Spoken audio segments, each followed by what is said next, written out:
Your Excellencies, Ambassador Volkan Bozkır, President of the 75th session of the United Nations General Assembly, Your Majesties, Your Excellencies, fellow heads of state and government, Your Excellency, Mr. Antonio Guterres, Secretary General of the United Nations, distinguished delegates, ladies and gentlemen, allow me first to congratulate you, Ambassador Volkan, on your election to the presidency of the 75th session of the General Assembly.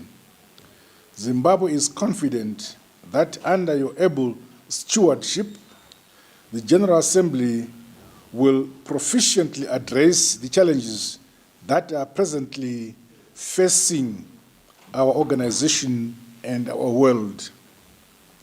I also wish to convey our sincere gratitude to the President of the 74th session of the Assembly, Professor Tijani Muhammad Bande, for skillfully executing his responsibilities during his tenure. This year, we celebrate the Diamond Jubilee of our United Nations organization. It is gratifying that we continue to make a qualitative difference in the lives of many people throughout the world. Our jubilation has sadly been marred by the COVID-19 pandemic, which has brought to the fore the importance of unity and effective multilateral cooperation in building a future we all want. The theme of this 75th session, the future we want, the United Nations we need, reaffirming our collective commitments to multilateralism, confronting COVID-19 through effective multilateral action, is therefore apt and most appropriate. Today, humanity is at a crossroads as we are confronted by complex challenges that do not respect any borders. Multilateralism is under increasing threat from the blind pursuit of narrow interests. We must therefore strengthen international amity and goodwill, as well as uphold mutual respect and observe the sovereign equality of states. Your Excellencies, Zimbabwe is on a new path. Like other nations in the region, we are facing humanitarian challenges, which in our case have been worsened by the illegal sanctions, the negative impact of climate change, and compounded by the outbreak of the COVID-19 pandemic. However, my administration continues to record notable achievements towards sustainable development, which leaves no one behind.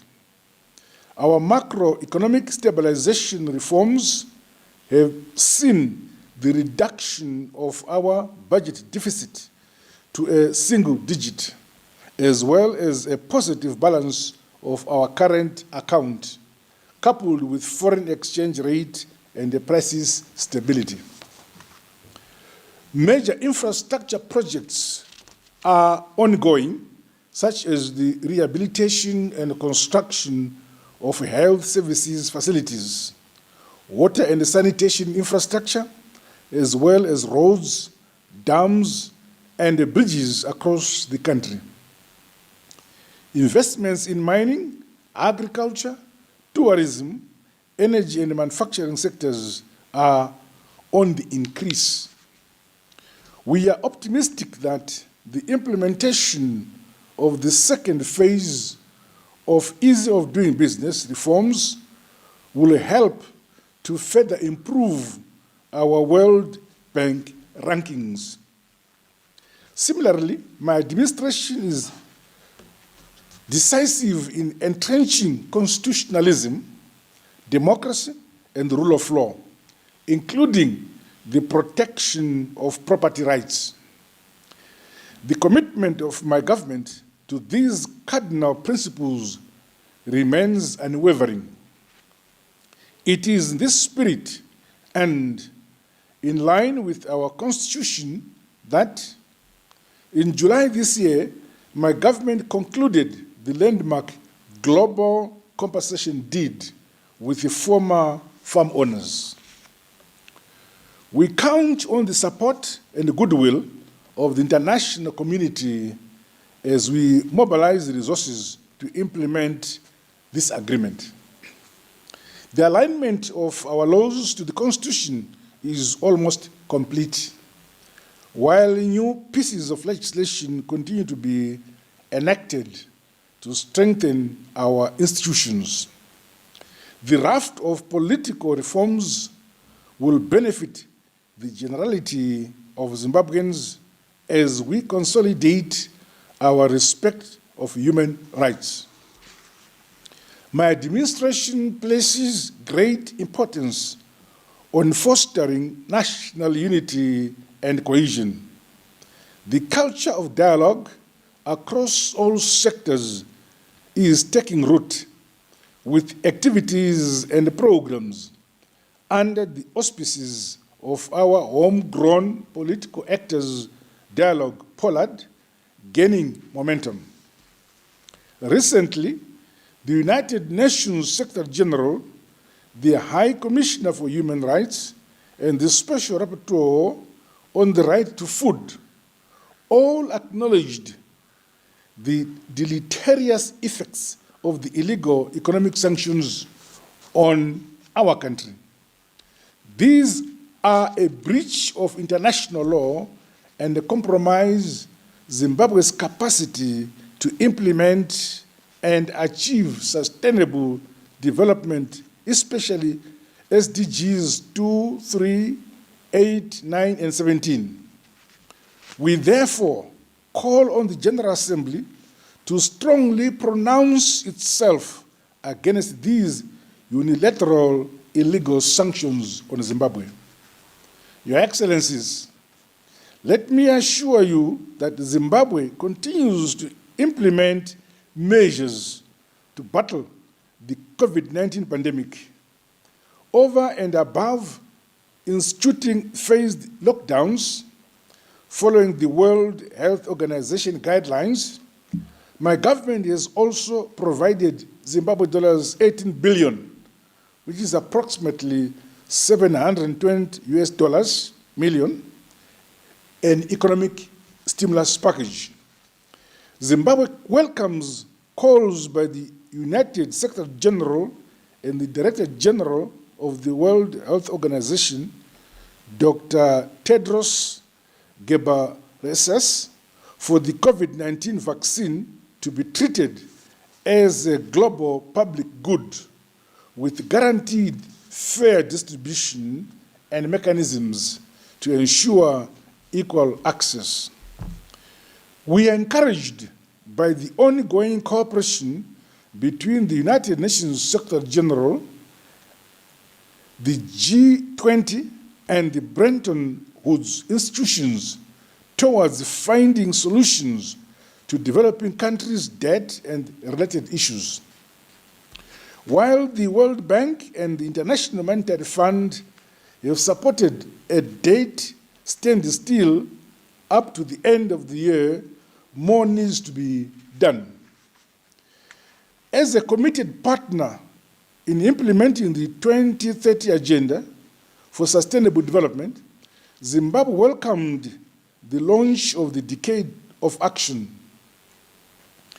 In this spirit, we hosted the 60th Africa Regional Forum for Sustainable Development in Victoria Falls in February 2020, which adopted the Victoria Falls Declaration on the Decade of Action for Sustainable Development in Africa. As we move forward, we believe that strengthening public health systems, international solidarity, and partnerships are critical.